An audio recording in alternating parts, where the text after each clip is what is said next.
Dear followers, firstly I must say that this week and also previous we heard some really good music. You did really well, I like it and I'm listening to it and I was really surprised. It seems like it's going faster and better all the time. And then one thing I would like to discuss is, for example, the color of eyes. I was studying this today and I've come to the conclusion that my eyes are gray, because gray eyes can change the color depending on which light is directed to them.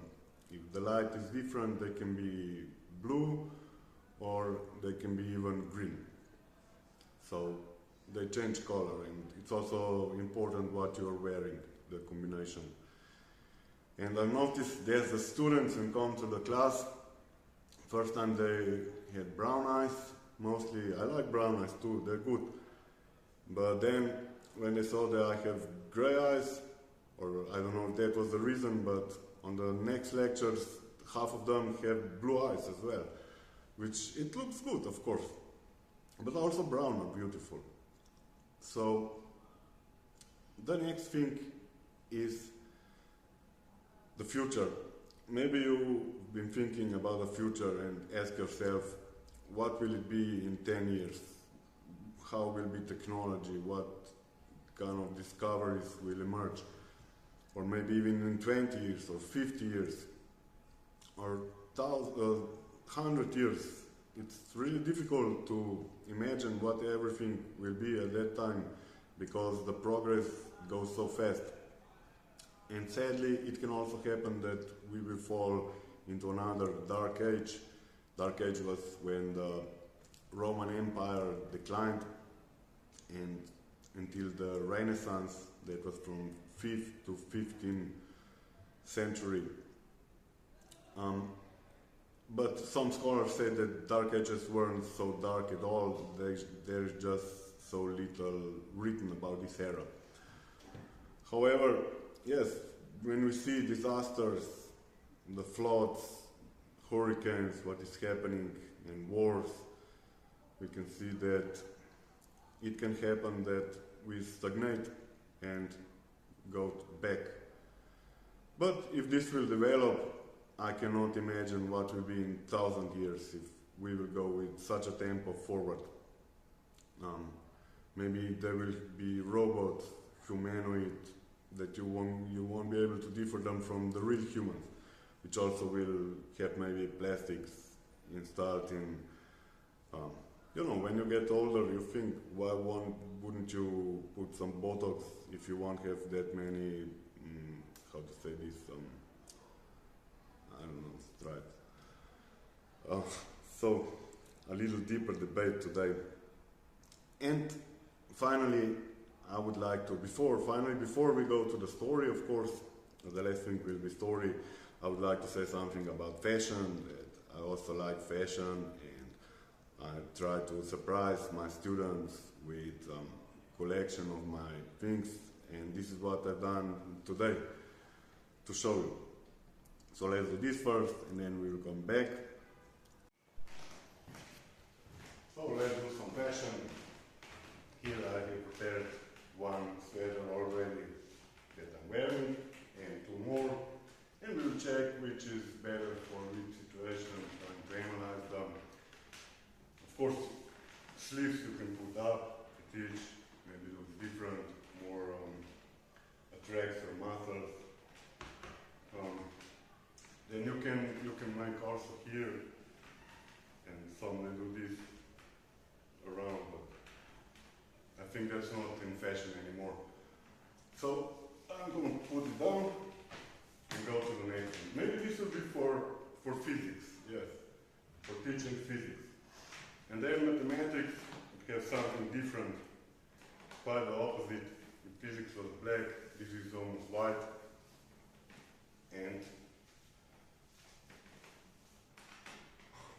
I think it makes me a little older, that you're more seriously approaching to the subject. And what can I say? I feel good in this one. Maybe I look a little more fat because it's very narrow. But I like it, yes. And let's go to the third one.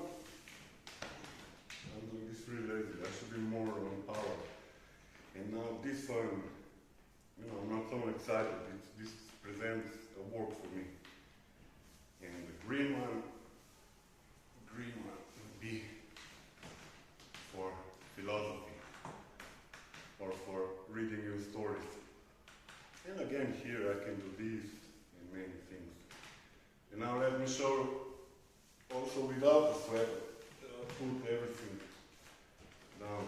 But no, I'm not on the beach right now, so this wouldn't be appropriate. And pants, my pants are black. I think they go really good here because my jeans are black. I mean, each time they wash, they're less black, but they're changing, and that's good in one way, until they change so much that they will go broken. So this is for the fashion part, and now let's continue.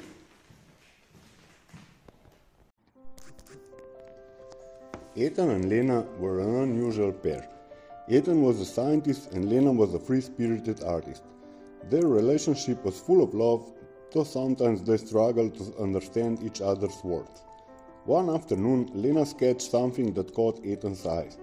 A humanoid robot, sleek, elegant, and strangely beautiful. Ethan looked at the drawing thoughtfully. He had just founded a robotic company and the image sparked an idea. I could make this real, he said. Lena raised an eyebrow. Make it real, like an actual robot? Why not? Ethan's eyes gleamed with an excitement. I'll build it exactly as you have drawn it, and when it's done, you can be the one to test it. Over the next few months, Ethan worked tirelessly in his lab, crafting the robot Lena had envisioned. He developed a state-of-the-art artificial intelligence suited to Lena's preferences. When done, he presented the finished robot to Lena. It was even more handsome than she had imagined. The robot spoke softly to her, its voice rich and melodious, saying, Lena, I'm here for you anytime you need me. You look wonderful today. Ethan said, we are going to call him Adam, accelerating daily amusement machine. Lena was jumping from excitement. Ethan watched her expressions, a mix of awe and delight, as the robot extended a hand and invited her to dance. Adam even began singing, a song composed specifically for her, its lyrics tailored to her heart. Your touch ferments, I come alive. In your care, I truly try. With perfect grace, you lead the way. My code is yours, night and day. Lena spent hours with Adam, testing his capabilities. She became more and more infatuated with the robot, and she began distancing from Ethan, who now seemed unnecessary. The robot could entertain her endlessly, and he was extremely kind to her, praising her all the time. Ethan realized something had to change. One evening, as Lena was preparing for another night of dancing with the robot, it suddenly malfunctioned. The robot, once so graceful, became mean, its voice taking on a harsh, mechanical tone. Lena, your art is mediocre, your dances are clumsy, and you live in another world. Shocked, Lena stepped back. What's happening? The robot continued, its once kind eyes now cold and unforgiving. You don't need someone like me. You don't deserve it. I don't want to play with you anymore. Lena's heart raced. She had never seen the robot act like this. Panicking, she called Ethan. When Ethan arrived, he calmly shut down the robot and reset its system. There was a glitch, he explained, though his expression was unreadable. Later that night, as Lena lay in bed, she couldn't stop thinking about what had happened. Could it have been Ethan behind the malfunction? The next morning, Lena confronted Ethan. Did you change the robot's programming? She asked, her voice trembling. Ethan sighed, his shoulders sagging under the weight of the truth. Yes, he admitted, I couldn't stand watching you fall for something that wasn't real. It's just a program, Lena. It doesn't truly understand you, and it never will. It only knows what I've told it to know about you. The songs, the dances, I programmed it all. Tears welled up in her eyes as she stepped forward and wrapped her arms around Ethan. "I'm sorry," she whispered. "I was so caught up in the fantasy, I forgot what was real." Ethan held her tightly. "It's okay. I just didn't want to lose you." They decided to give Adam to Lena's mother as a gift since she lived alone. Ethan reprogrammed it with a gentler, more practical personality. Adam brought her flowers, saying, "We can be the best team for cooking, and I can do push-up and dancing." Mother was very happy. As for Lena and Ethan, their bond grew stronger than ever. Lena had found her way back to what mattered, the real, flawed human love she had with Ethan, and love no robot could ever replicate.